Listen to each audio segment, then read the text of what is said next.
Hello and welcome back to Perspectives. On today's show, New York police come up against the wrath of the Sikh community as a young Sikh officer battles to keep his beard. In the UK, a British Sikh has just been appointed as the youngest coach ever in the top 5 leagues in England and the first Sikh manager in the game's history.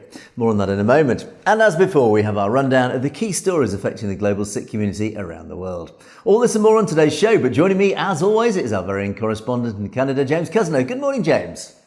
Good morning, Angus, and good morning to our viewers out there. Welcome back to another episode after our spring or summer break, I guess.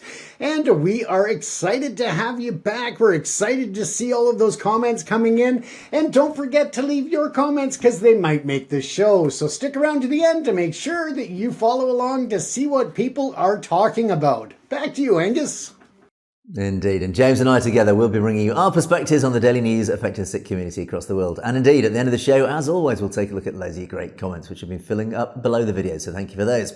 Right, James, let's get underway. What are you going to start us off with this morning? We are going to take a look at some more headlines from around the world. Of course, we know that there is a lot happening, so let's jump right into it, Angus. We have got so much going on with this new format that we are trying. So again, let us know what your thoughts are. We're trying to bring up more headlines to you at the beginning of the show, giving you more information of stories of significance around the world. Now, as we continue this briefing, we are going to jump right in here. And of course, we know that there is the summary to start it off. Now, what we're looking at are key events impacting the Sikh global community, and that includes locally here in Canada, as well as the UK, Australia, and of course the US, but also in India itself. So again, we need to make sure that we are representing all of those stories in a fair and diplomatic way. So we want you to feel free to let us know if there are news stories from your area that you would like us to research or to bring up on the episode. So don't be shy when it comes to that. We're going to take a look to start with the battle for the Panth. Yes, the Akali Dal factions and the open confrontations that are happening within India. And this is on, of course, the 40th death anniversary of Sant Hashard Singh Longwal. Yes, it is a long time ago, but something that still resonates with the community today. So with that, of course, we are looking at this pivotal figure that comes from the Sikh politics in the SAD. It's a breakaway faction held parallel show of strength rallies in Punjab and more specifically the Sangar district. The dueling events of August the 20th served as a real public confirmation of a virtual split between the centuries-old party. Now, this has long claimed to be the sole political representative of the Sikh community or the Panth. Now, of course, at the rally, the SAD president, Sukhbir Singh Badal, focused on the themes of legacy, stability, and experience. He asserted that the Panthic ideals and principles were paramount and urged attendees to unite under the established SAD leadership. And that just comes off wrong when you say sad leadership, but, but which he positioned as having a proven track record in the safeguarding of the Punjab's interests while ensuring development. Now, Badal framed the leaders of the breakaway factions as untrustworthy, appealing for public support to secure a better future for our upcoming generations. In stark contrast, though, the breakaway faction, led by Gianni Harpreet Singh, centered its narrative on the rejection of the Badal family's dynastic control. The core of their argument for legitimacy rests on the claim that the Badal-led SAD defied a verdict from the Akal Takht, the highest Sikh temporal seat, issued on December the 2nd back in 2024. Now, that verdict had reportedly directed the SAD Working Committee to form a panel And that was to hold fresh elections for the party presidency, a directive that was not followed. Now, Gianni Harpreet Singh also invoked long-standing Panthic grievances against the federal government, including the failure to implement the Rajiv Longowal Accord and the continued incarceration of the Bandi Singhs. And for those unfamiliar with the term, that represents the Sikh prisoners who have completed their sentences but are still being held in custody. Now, this open confrontation occurs against the backdrop of SAD's gradual electoral downfall over several years. The split is not a sudden rupture, but more the culmination of a protracted decline in the political relevance. Now, that's leaving, of course, a party at a critical crossroads as it struggles to maintain its influence in Punjab's dynamic political landscape. So again, very important and very pressing issues that are coming to light. And with that, we will move on to the next story because we don't want to spend too much time on each. We want to get you lots of information on different topics. And as we do so, we're looking at the Akaltak Catheter on the Chising, sorry, I always mispronounce that one. My apologies though. And that is looking at the justice that is still waiting from 25 years ago with the massacre that took place. Now, the acting Jathader of the Akaltak, Gianni Kuldeep Singh Gargraj, visited the village and within the Kashmir's region and district, bringing renewed attention to an unresolved historic trauma. He participated in a religious congregation known as the Gurmat Samagan, and he visited the memorial for the 35 innocent Sikhs who were brutally massacred on March the 20th, 2000. In a powerful statement, Jathader Gargaj declared that the families of the victims are still awaiting a long-awaited justice a quarter of a century later.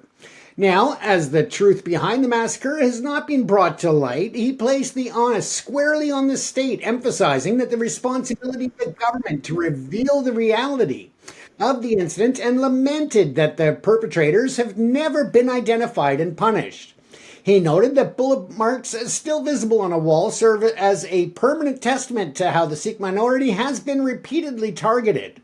While also highlighting the long wait for justice, the Jathader also praised the extraordinary fortitude of the local Kashmiri Sikh community.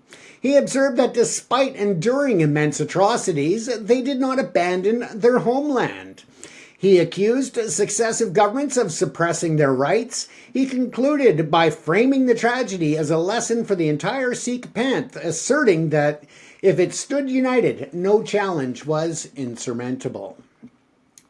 Now, as we move on to the next story here, we are, of course, looking for you to add your comments to all of the stories we're covering. So please don't be shy and be a part of the conversation.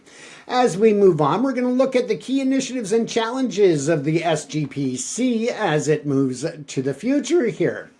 Now, the Shiromani Gurdwara Parbanak Committee, or the SGPC, the apex body managing historical Sikh shrines, is currently engaged in major initiatives on spiritual, political, and advocacy fronts that are reflective of the concerted effort to assert its relevance in a time of significant institutional change. Now, we've got several points that we'll look at here, and that is, of course, the religious outreach in the Nagar Kirtan from Assam. President Harjinder Singh Dhami, alongside of Akaltak Jathader, Gianni Kuldeep Singh Gargraj again, arrived in Assam to launch a historical and relevant Nagar Kirtan, which is a religious procession. Now, this major spiritual undertaking commemorates the 350th martyrdom anniversary of Guru Tegh Bahadur. Now, the procession will begin on August the 21st from the Gurdwara Dobari Sahib in Assam and travel throughout various states, culminating at the Gurdwara Singh Sahib, Sasaj Dobari Sahib in Assam is where it starts and then finishes at the Sahib in Anandpur Sahib, Punjab. and that goes all the way until November. That will connect with Sikh communities across India throughout its journey. Now, the next part of it is the delayed elections with the SGPC. The Indian central government has initiated preliminary preparations for the SGPC's general elections, which were actually last held in 2011, creating a severe legitimacy crisis for the body. While the chief commissioner for the election has been appointed, the process remains stalled due to multiple legal challenges pending in the Punjab and Haryana high courts. A key dispute over the SGPC's jurisdiction in the state of Haryana, following the creation of a separate Haryana Sikh Gurdwara Management Committee, also known as the HSGMC, the prolonged delay has drawn political fire. Congress MP Sukhjinder Singh Randhawa has raised the matter in the Lok Sabha, which is India's lower house of parliament, calling it an injustice to the rights of the Sikh community. In terms of the other issues they are fighting, one of the main core advocacy points that they want to address is the Bandi Sikhs issue. Now, the SGPC reiterated that securing the release of Sikh prisoners has really completed who have completed their sentences remains a foremost priority. In a strategically nuanced statement, the SGPC General Secretary Kulwant Singh Menon declared that the body would not object if the ruling BJP took credit for their release. Again, just showing that they have flexibility. They don't care who gets the credit if the Bandi Sikhs can be released. Now, the statement follows recent comments by Union Minister Ravneet Singh Bittu, whose grandfather was the former Punjab Chief Minister Beant Singh. And he, of course, as we know, was assassinated by hardliners, indicating they would not oppose to the prisoner's release either. Now, Bittu's remarks are widely seen as a political overture for the Sikh voters, and the SGPC's response appears designed to remove political credit as a barrier to action. So let's hope that we see some action taking place and that there can be some movement on that front. Now, in terms of something that we touch on quite often, Angus, again, of course, the controversy over the Kirpan in different public settings. And this is no different when you look at the rights of individuals within India and elsewhere. Now, the recurring conflict between the institutional security protocols and the constitutional rights of Sikhs has surfaced. Gurpreet Kaur, a Sikh student from Punjab, was allegedly barred from entering an examination center in Jaipur, Rajasthan on July the 27th, and that complaint and process is still moving forward. Now, she was scheduled to take the preliminary exam for the direct recruitment to the civil judge cadre. The reason for the denial was her wearing of the Kirpan, one of 5 articles of faith that initiated Sikhs are required to carry. Now, the incident, as I said, has been ongoing, and it has prompted a political response from the SAD. Party Vice President Ravinder Singh Bampura met with Kaur to express solidarity, lauding her unwavering commitment to her faith. He has since escalated the matter to in writing to the President of India, demanding a direct intervention. The specific demands include the framing of permanent nationwide guidelines for all states and examination bodies to prevent such incidents, and a special provision, of course, to be brought forward for Kaur to take the examination that she was forced to miss. The SGPC has also previously honored the student for choosing to uphold her faith over that of the pressure to remove the Kirpan in order to take the exam. So once again, we will keep an eye on that as we move around the world and keep you updated on these different stories. Now, we're going to take a look at political activism and responses to violence within the United States. Of course, we have touched on various stories recently, looking at everything from the Khalistan referendum aftermath, and that is the unofficial non-binding Khalistan referendum that was held at the National Mall in Washington just this past weekend. Organized by, of course, Sikhs for Justice, the event drew reported turnout of approximately 6,500 people that we've spoken of previously. Now, in order to move this whole movement along, I touched on last night that there was a person showing up in a Khalistan Air Force emblem on his jacket. It was beautiful, very nicely engraved or embedded into the jacket and the blazer. It looked great. However, that has not been without notice. There are other groups that are ridiculing it and really stating that it is such an insult to certain organizations, different groups, and individuals. But at the same time, I think it very much served its point to draw the attention to the Khalistan referendum and to Khalistan as a sovereign state. Now we want to take another story in the U.S. and give you a quick update on Professor Harpal Singh. The Los Angeles Police Department has arrested a suspect identified as 44-year-old Richard Vitigliano. And I probably mispronounced that, but you're used to it by now. But in conjunction with that brutal assault on Harpal Singh, the 70-year-old retired professor on August the 4th, and again, this individual, 44-year-old Bo Richard Vitigliano, as I believe the proper pronunciation, he beat Mr. Singh with a golf club. And this is just disgusting as Mr. Singh continues to be in critical condition. And this attack happened in North Hollywood. Now, the LAPD at this time is stating that they are not looking at it as an attack in terms of a hate crime, but instead suggesting that it stemmed from a property dispute, and that has ignited fierce and coordinated backlash. The leading Sikh and allied civil rights organization, including the Sikh Coalition and the Council on American Islamic Relations, have all condemned the decision as premature and irresponsible.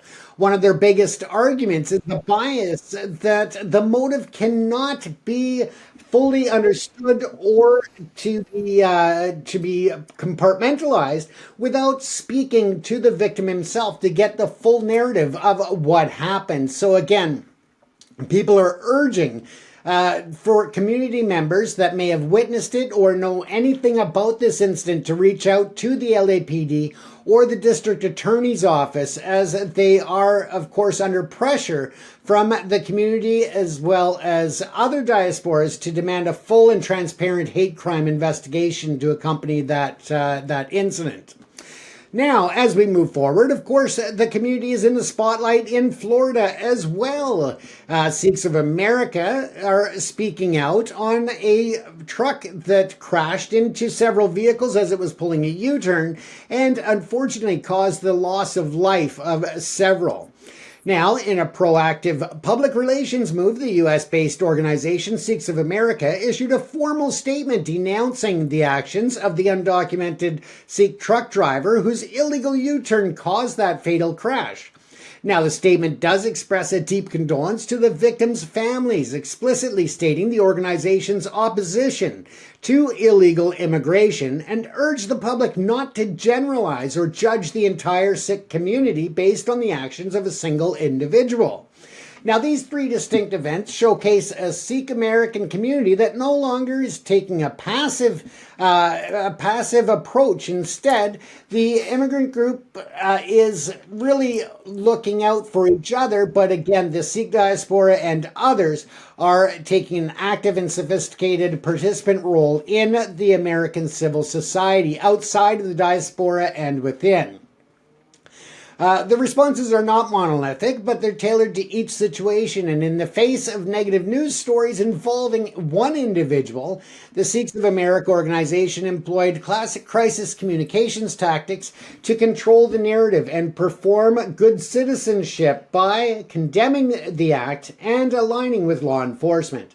Now, let's also keep in mind that this individual reportedly is coming in different news stories as an illegal immigrant, while others are stating that he did have, at the time of the accident, permission to be in the United States pending a court hearing.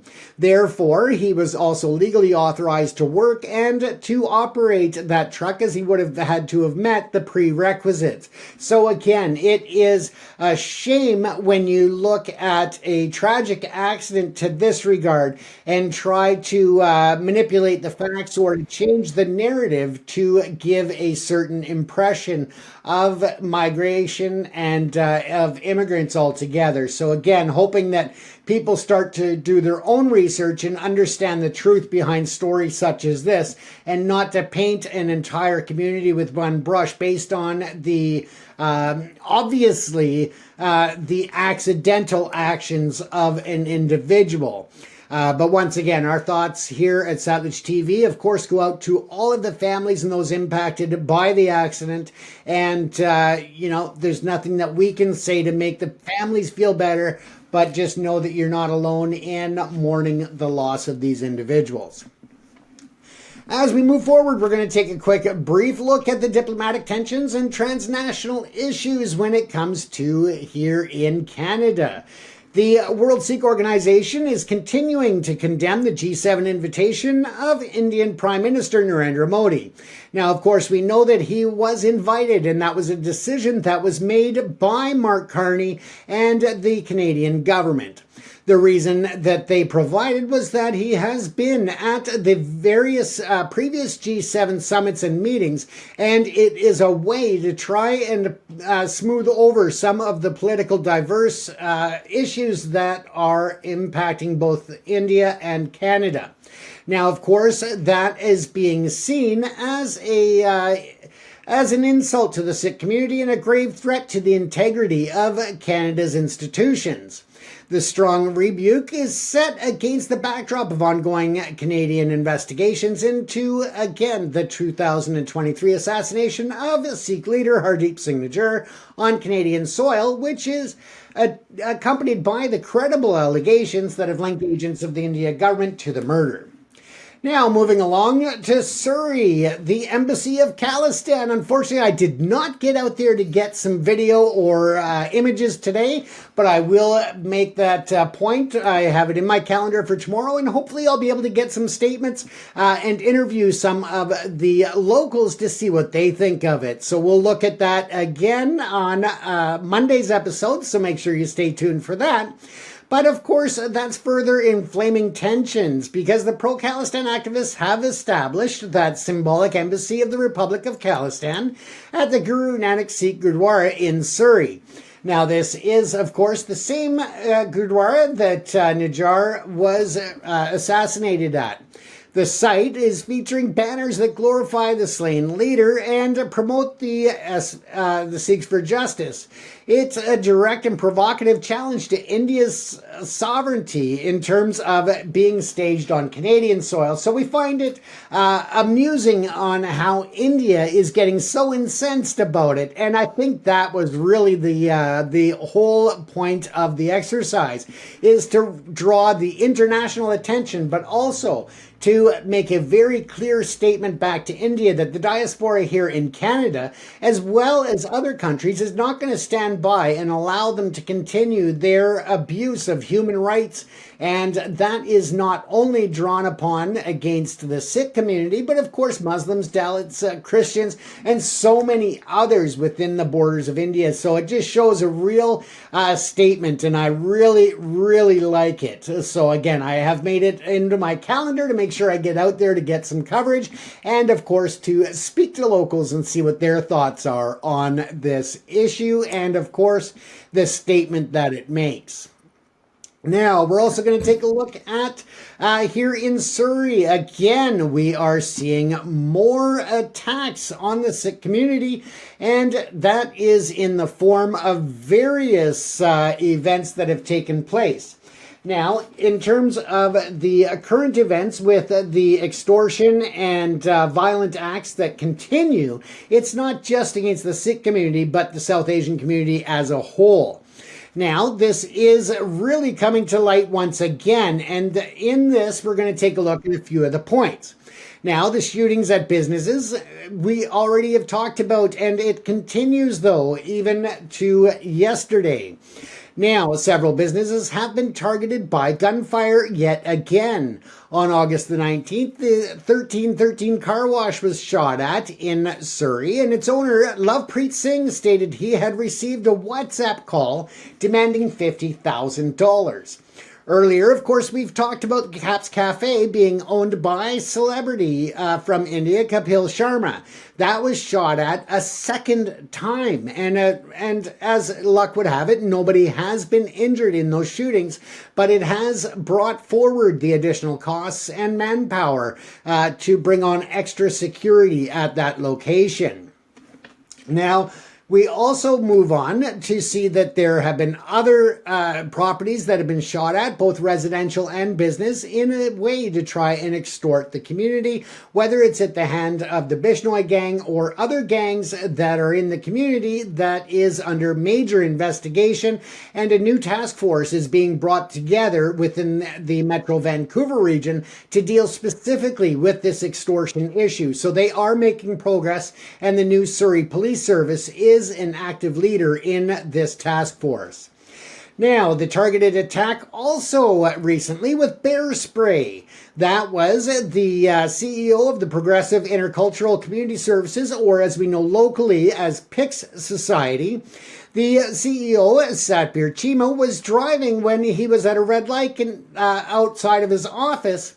In his vehicle, there was another vehicle that pulled up. An individual jumped out and actually reached in through the open window in Chima's vehicle and bear sprayed him. Fortunately, he was able to turn his head so the pepper spray did not make direct contact with his eyes or his face. But of course, with it saturating his clothing and such, it is still a very uncomfortable and dangerous situation, especially as he was in the driver's seat at a red light, so he could have taken his foot off of the brake or, just whatever could have transpired there. It could have been much uglier. But this is, again, another targeted attack here in Surrey, and it's very important that we pay attention to that because it shows that it's not just businesses and individuals within the business community, but now it's reaching out into the world of the social services that are provided to the new Canadians. Now, as we look at that, we'll close up with a couple of quick stories from the UK and Australia. The Sikh community in the United Kingdom is grappling with concerns over hate crimes following the violent and high-profile assault. British Transport Police are actively investigating what they've termed a racially aggravated assault on two elderly Sikh men that we covered this story last night, and that was outside of the Wolverhampton train station. Now, something that's come to light is that the suspects are a 17-year-old boy and two men aged 19 and 25 who were swiftly arrested, but unfortunately were released on bail conditions. But something else that's very important here is that both the bear spray incident in Surrey as well as this incident were captured on video, but also shared extensively on social media. This also brings into question something that we've looked at in previous attacks and violent issues, and that is the perpetrators that are capturing this on their own phones as well, or having a part of their crew do it, and then sending it to members of the India media where it appears on the India propaganda channels prior to it even being fully investigated at this end of the initial report. So again, it shows that there may be a deliberate attempt to put these incidents very publicly in the India media before they get into the North American or the Western media. And why would they do that? Well, it's about controlling the narrative and spreading a disinformation campaign that relates to those stories. And then that again takes a bit of the punch away from the local or the Western news media when they're reporting it and giving the full truth or, more accurate information. Finally, let's close off with a look at Australia, the cultural expression and civic hurdles. Now, the Sikh community is facing a challenge of a different nature where civic regulations are clashing with long-standing cultural and religious practices. In the Glenwood area, they have been running a Nagar Katan parade in Glendale for years, and now it's been canceled because the police have come back stating that they have concerns about the safety, the road closures, and other insignificant concerns because of the fact that this has happened for years and years, and now all of a sudden they're coming up with these excuses to cancel the parade and the events. So again, it doesn't seem to me that it should be canceled for the simple fact that there is no direct threat. There is no new safety information. It is a peaceful and community-loved event that happens annually, and it needs to continue. So why is the community doing this? Well, they are getting pressure from certain other groups about all cultural expressions that they are, just basically trying to paint every community, every diaspora with the same brush, saying it doesn't fit within our community, and yet the majority of communities are those of cultural differences. So again, I think that these hurdles need to be overcome and brought back to reality in the fact that it's happened for years peacefully, quietly, and very welcoming from the community, Angus. And that is our world today when we look at the top news stories. Of course, there is more in-depth reports available on our Substack page as well, so feel free to check that out. Yeah, thanks, James. A comprehensive rundown of what's going on around the world. Just a couple that I want to just pick out there. Yeah, earlier on, one of your earlier stories about the Shiromani Akali Dal.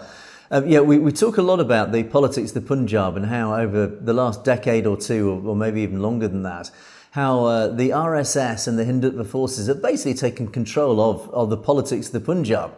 And of course, the original Shiromani Akali Dal was set up to provide a democratic voice for the Sikh community.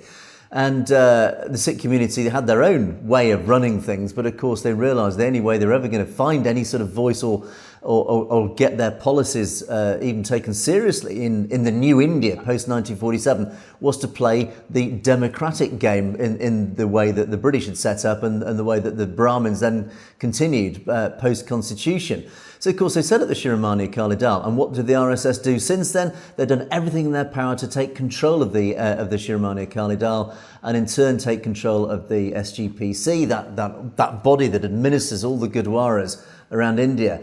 And it's been this long, drawn-out, powerful sort of force of control coming originally from the RSS, essentially to drive the democratic voice of the Sikh community out. So the Sikh community has lost its political voice. Now, as a result of that, we are seeing the rise of, because democracy always, as I always say, democracy, the people always find a way in the end to win. Their voices will always be heard. And at the moment, this seems to be coming out in Amritpal Singh's new party, the Shiromani Akali Dal Waris Punjab Day, this sort of new political party that suddenly has swept into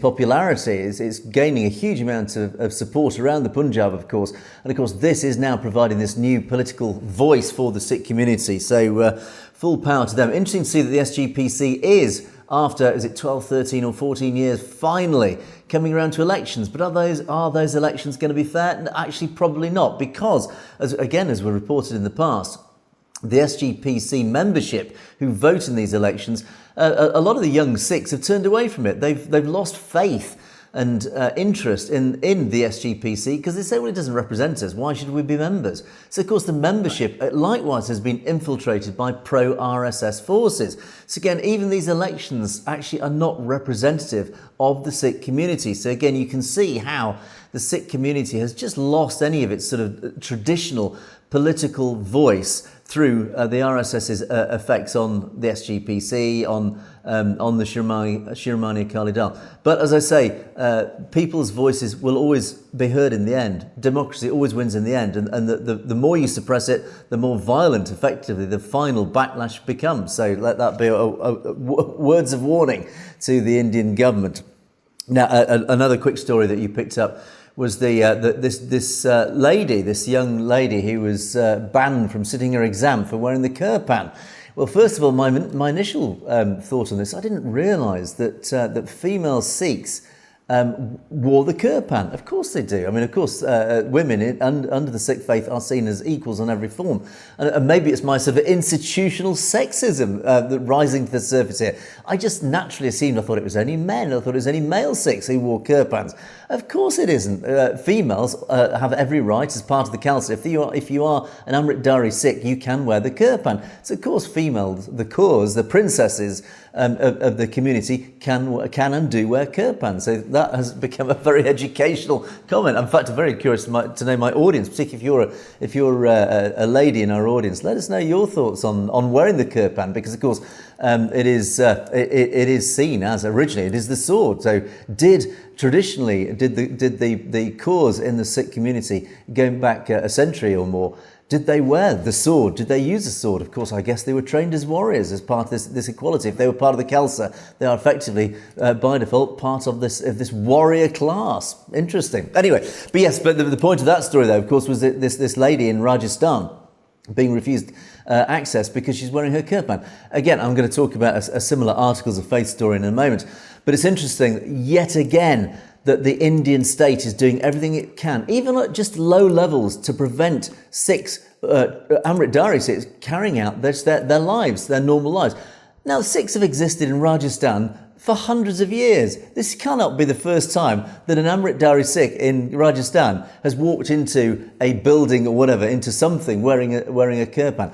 I think this is indicative, yet again, of this low level but very important pressure and oppression, persecution by the Indian state. They're doing everything at every possible angle to try and make life difficult for Sikhs, of course for all minorities as well, but particularly for Sikhs across India. And so here we have, once again, a lady wearing her article of faith being prevented from doing so, when surely Sikhs have been wearing the kirpans in every situation for years and years and years, for decades, centuries, etc. So why is it happening? Why is it hitting the headlines? I think this is indicative of the overall, just general low-level persecution that is rising now.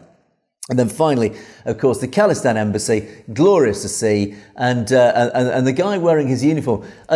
We always say there's no such thing as bad publicity. It doesn't matter if there's a backlash or people criticise this guy wearing a Khalistan Air Force uniform. At the end of the day, it's raising awareness. People are saying, Khalistan, what is that? Who is this guy? What's it all about? It's all about raising awareness, and we'll talk about this in the comments actually. Getting out there, getting seen, being heard, wearing Khalistan colours, carrying the Khalistan flag, wearing even a concocted uniform of the Air Force. It doesn't matter. It's getting people to ask those questions. It's raising awareness. Even if people are critical, it doesn't matter. It's hitting the headlines. It's getting the issue out into the public domain. That's what it's all about, James. Oh, you're on mute, James. Sorry, you hit my mute button. I had a sound like a race car coming through the office here in the studio. I've got the window open and it just echoed from blocks away, so I had to do that. But no, absolutely, Angus. And again, it just shows the importance of these headlines as they are making mainstream media, but also the importance of us sharing it as well to bring attention to all of these topics. And again, inviting our viewers to make sure that you stay involved to let us know what your thoughts are on these. With that, though, I'm going to shut up here, Angus, because I took way too much time in the headlines. I got to tighten that up. So let's move on to your stories there. Indeed, absolutely. Thanks, James. Running way over time, so I'm going to flip through my stories very quickly. Two stories, and the first story, of course, it's another article of faith story here in the US. New York, the New York State Police have got themselves in a bit of a spot of bother, and they're now having to actively review its policy to accommodate troopers of all faiths because, of course, a young Sikh state trooper, Charanjot Singh Tiwana from Buffalo, he's, of course, a practicing Sikh and Amritdhari Sikh. He's been a very loyal and faithful serving police officer, but he has had problems about his beard, about his facial hair. Yes, we have been here before, whether it's the army, whether it's the police force, or whether it is the fire brigade. Unfortunately, yes, this issue has come up again because state police have prohibited him from growing what they call marginal facial hair, in keeping, of course, with his religious beliefs. Now, a local assemblyman, a guy called David Wiepren, has been very vocal and very active in campaigning for this guy. And he said, in this day and age, with the diversity of the state, it's kind of outrageous that this has happened. And he actually sponsored a law in 2019 that prohibits employers in the state from discriminating against a worker's religious attire, or indeed specifically, facial hair.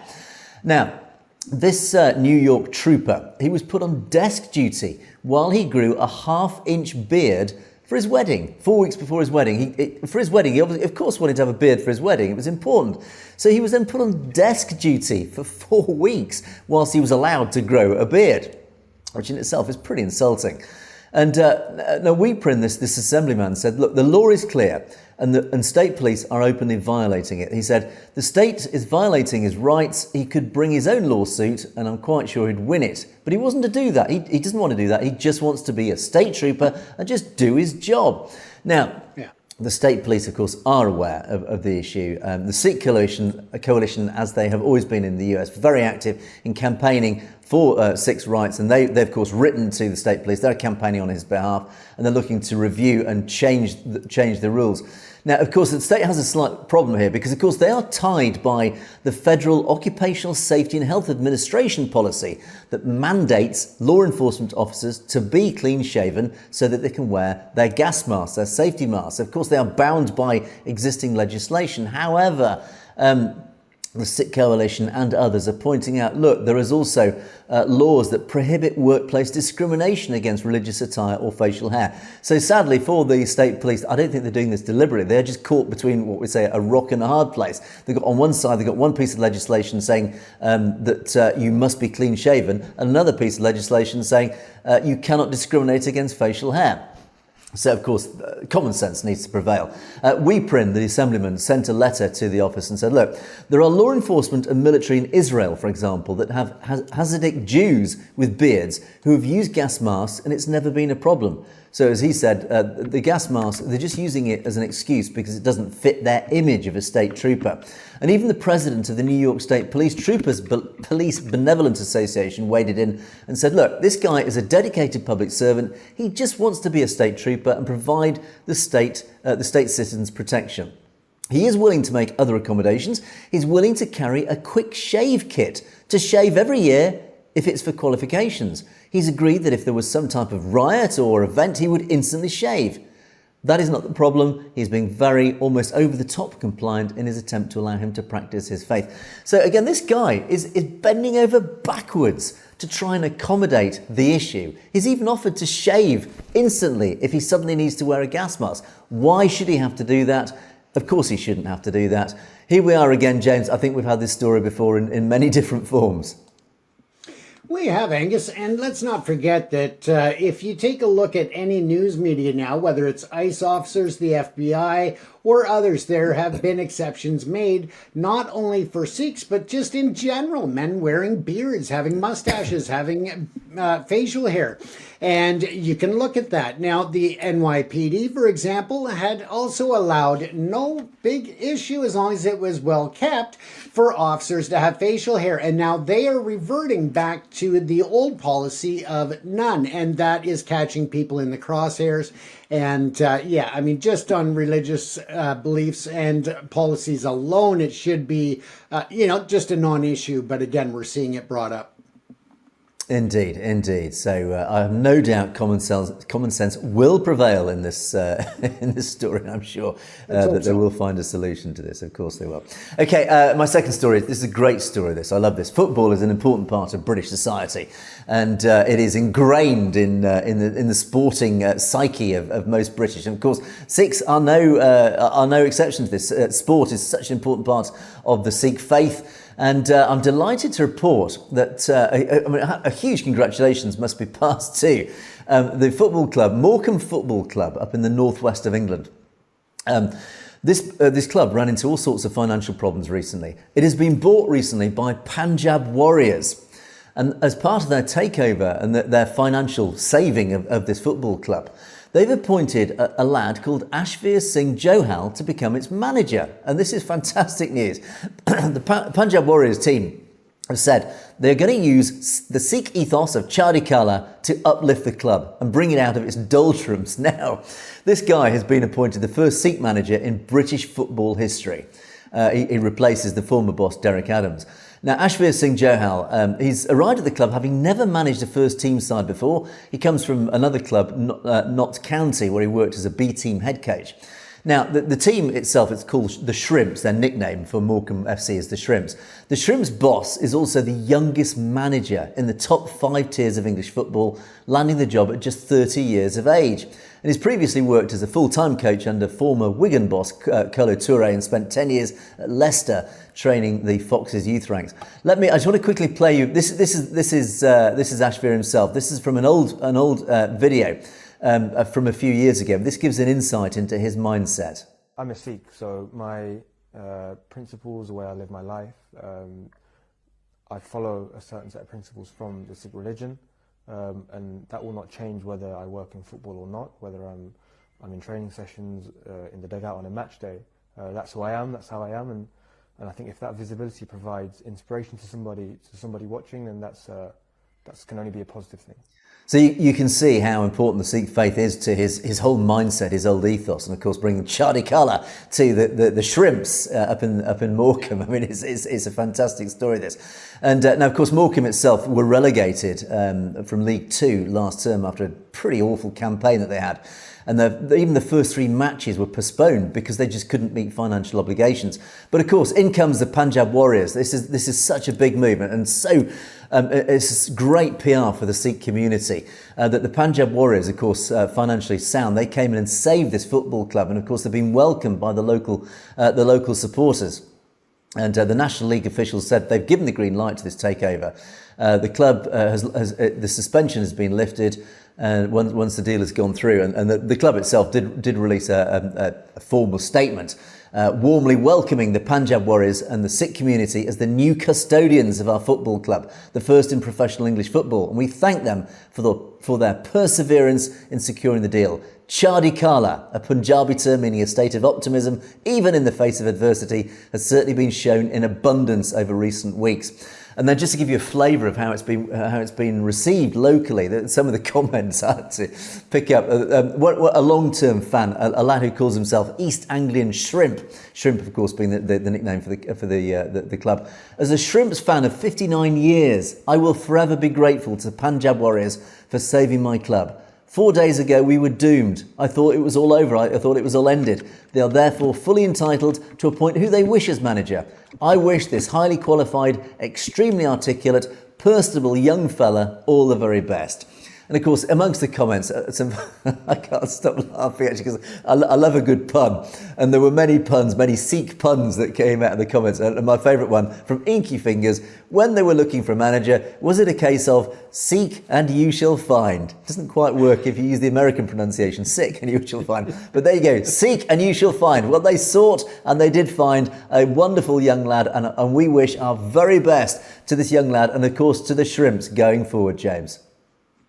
Absolutely, just amazing. And again, it is something that's really resonating here in North America as well as the football clubs continue to expand and grow, and the attention on football, or as we call it, soccer, is just growing exponentially. And even the Vancouver Whitecaps FC holds an annual Vaisakhi Day game, and that is to honor the Sikh community here in Metro Vancouver. So again, it just shows the heart of the Sikh community when it comes to football around the globe, not just there. So congratulations to them, congratulations to their new leadership, and hopefully they can return to some glory there and make it all come together. Indeed. So the very best to Ashveer and good luck in managing the side, and you have a good season this season.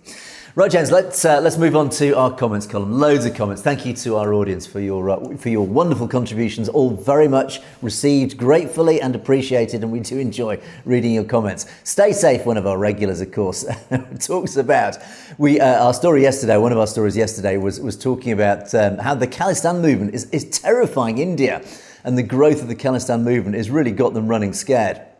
And Stay Safe refers to this video that I showed of certainly one of the Hindutva propaganda outlets who gave this long presentation trying to tear apart what was going on and really, I suppose, highlighting the fear that India has over the whole movement. And you say, and I can't repeat all of it, 'cause it is slightly insulting to poor India. And I don't insult Indians themselves because I have a great love for India and its people. But what you say is, oh damn, the guy did an hours-long seminar of his own propaganda. This is what Indian higher education must look like, and loads of sorry sir, sorry madam, etc., etc. So, yeah, James, I think the general feeling is this guy, I mean, full marks this guy, as I say, I love Indians dearly, but yeah, you're on the wrong side if you're standing up for the RSS and Hindutva. They really certainly don't represent the average Indian, certainly don't represent the average Hindu, James. Absolutely. And that's something that we try to make sure that we differentiate all the time, is when we're talking about the Brahmins or the Hindutva, that we have a big separation between that and the everyday Hindus and others of India. So again, important to have that separation, but very well timed comment. Absolutely, and as I say, we are unapologetically targeting the RSS, the Hindutva extremists. That is who we target. But we love Indians and India itself as a whole. We are not an anti-India channel. We have to keep reminding our critics we are not anti-India. We are quite the opposite. We love India. Right, Avatar Dylan, good news update. Thanks, Angus and James. Yeah, I've been watching the back and forth. They sabotaged Indian Independence Day. Of course, it was Indian Independence Day recently. And of course, the Khalistan forces were out there, very high profile. And I'll wrap up Jinder Singh's comment as well. All of our hard work has paid off. This really highlights, these two comments highlight, yes, this hard work of getting out there, getting the Khalistan flags out there, getting campaigning, getting seen, getting heard. It really makes a difference. It's really upsetting the Brahmins. It's upsetting the RSS. They hate the fact that so much publicity, so much public domain is now being dedicated to the Khalistan cause. The cause is winning. The momentum is building. It is winning the narrative. It is winning the argument, James, is it not? It certainly is. And let's not forget that it was not lost on the date of the referendum in Washington, only 2 days after the Independence Day of India. So it was very coordinated to be as close as possible while allowing the maximum number of people to vote. So again, yeah, they gave their little digs to the India Independence Day. But again, it is all about bringing the awareness and making sure that we target the right people with our information. Indeed. And again, it is all about just being seen, even low level. It's up to every single person in our audience to get out there and encourage others to get out there, be seen. Why not have a Khalistan flag in your window? Why not, wherever you go, put a Khalistan flag up in your car or whatever it is? Just get it out there, because people will ask, what is this Khalistan? The more it appears everywhere. We've got this movement at the moment, again, a backlash against what's going on here in the UK about immigration, where the St. George's Cross, this white background red cross, is appearing all over. And again, it's highlighting this issue. And again, this is where the Khalistan campaigners this is what we need to do, is get the Khalistan flag more and more visible, even low level, in your car, in your shop, in your house window, wherever it is. Just stick it on your backpack. It doesn't matter, but just get it seen. Get people asking the question, what is this? Who is this Khalistan? What is it all about? And that's how campaigns really raise awareness. Now, moving on, Silent Observer. Talking about the referendum, James, a referendum is conducted by the citizens of the area where they live, not by Indians holding Canadian or US passports. Indians must give up their Indian citizenship if they acquire another. Referendum is a waste of time. Now, this is an interesting comment. First of all, because would a Khalistani call themselves an Indian? I think you're referring to many people who would not necessarily identify themselves as Indians. I think they may be insulted that, but I will leave that up to our audience to comment on that. So I don't think you can just you can blanket Khalistan campaigners as Indians. They don't see themselves as Indians. Many see themselves as Punjabis first, or Khalistanis first. Punjabis equally first, but certainly Indians second by reluctance. Anyway, but yes, the whole point, there is a point, there's a massive point to this referendum. They cannot hold it in the Punjab at the moment. Why not? Because India at the moment is not practicing democratic norms. Yes, absolutely. A referendum should be conducted where they live. That's what they want in the Punjab. They're demanding a referendum. But the point is, if they stand up and demand it publicly, they get sent to prison. Look at Amritpal Singh and many others, many of his compatriots who've tried to do the same. They get sent to prison for campaigning for the basic, simple right of their voice being heard and asking for independence. That's the problem, James. And unfortunately, Silent Observer really misses the point here. I believe so. And let's not forget that some nations do accept dual citizenship. Canada is one of them. So when Khalistan is formed, of course, they have within their regulations and their growth and development of public policy that they can accept dual citizenship for Khalistan. It will be sovereign. It won't be a part of India. So therefore, they have the right to recognize it. Yeah, indeed. And the whole point of the referendum is to raise awareness globally, particularly amongst international governments, of what the referendum is about. Right. We are demanding for our own sovereign nation that we are not allowed to campaign for within India. So they're highlighting the illegality of India's behaviour. This is the legal argument that they will use with the United Nations to get Khalistan recognised, saying that we can't hold this referendum in where we live because we're being prevented by it by our oppressive government. That's the whole point. So anyway, Silent Observer, thank you for your comments on that, but just hopefully we clarified the issue there for you. Bobby Singh, this is a good comment. Khalistan movements in Punjab should talk to other communities in confidence, quietly, that you will be safe and prosperous in Khalistan. Of course, as we often say, Khalistan will be open to everyone. It is not just a Sikh theocracy. It is not just run by Sikhs for Sikhs. It will be a nation that is sovereign, is independent, and is open to all faiths, all people. You will all be treated equally. You will all be welcome. So what Bobby Singh's saying is saying, look, around the Punjab and, of course, around India, is that the Sikh community should say to all the other communities, look, if you support Khalistan, you will free yourselves from the yoke of the Brahmins. You, of course, will be welcome in Khalistan. You will be treated as equals. You won't be part of any caste system. You will break the chains of this caste system. You will be free. You will be free and equal like every other human being in that same country of Khalistan, James. Yeah, and you can go back as far as the Sikh Empire and see how it was run then, where everybody had equal voices, no matter whether you were Sikh, Muslim, Hindu. It didn't matter back then. It was all about equal representation and equality for all. Indeed. So, Bobby Singh, I think you're absolutely right. I think people need to be more vocal in India itself to try and recruit others from other faiths, saying, look, yeah, you should support Khalistan because it doesn't just benefit Sikhs, it benefits all of us within India who currently have to live under this yoke of the caste system. Right. Final set of comments, and as I do like to often do, I like to a few shout outs to a few people who sort of drop in just with a simple comment. We start with Ujagar Singh, who says hi. Well, hi to you and thank you for your comment, much appreciated, and thank you for your support. Likewise, James, one for you, Jess TV, you have a fan. Good morning, James, you're just great. And I believe that would be Jesse Parmar, I do believe. Welcome to the show. I hope you become a regular viewer, and by all means, spread the word. Absolutely. So thank you for watching. Thank you for your support. Sam Singh, God bless you, sir. And thank you for raising the plight of the Sikh community. We get a lot of comments like this one. Thank you, Sam Singh, for your comment. Yes, absolutely. You don't need to thank us. We are here as we see it as our duty, as this is our saver. This is our selfless service because we believe in everything that we're talking about. We believe in the whole concept of Khalistan. Basically, because we're believers in democracy, in the rule of law. We believe in basic human freedom and rights, James.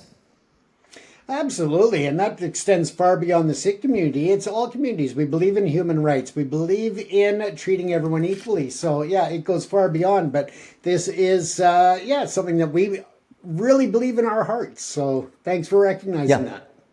Absolutely. It just aligns with just the basic human principles of the desire for freedom. So it's a very easy thing for us to do. In 3 oral palado, something or other. Thank you, James and Angus. This is an incredible video that must be shared everywhere. Yes, and this is important because a message to our audience. Yes, we are trying to get the message out. We need more people to understand what is going on. We need more people, particularly in India, to hear the truth, to hear that opposite narrative, the truth, really, rather than the narrative that they are being fed by the Godi media. They need to hear an alternative point of view, which they are being denied at the moment. So please, particularly I know we do have a few members of our audience in India, get out there, get more people watching us, get more people aware of Satluj TV, and get them to subscribe to YouTube. They can access through YouTube if they change their country settings, etc. So get more people in India. Please spread the word. We need more people, particularly the millions in India who need to hear what we're saying, James.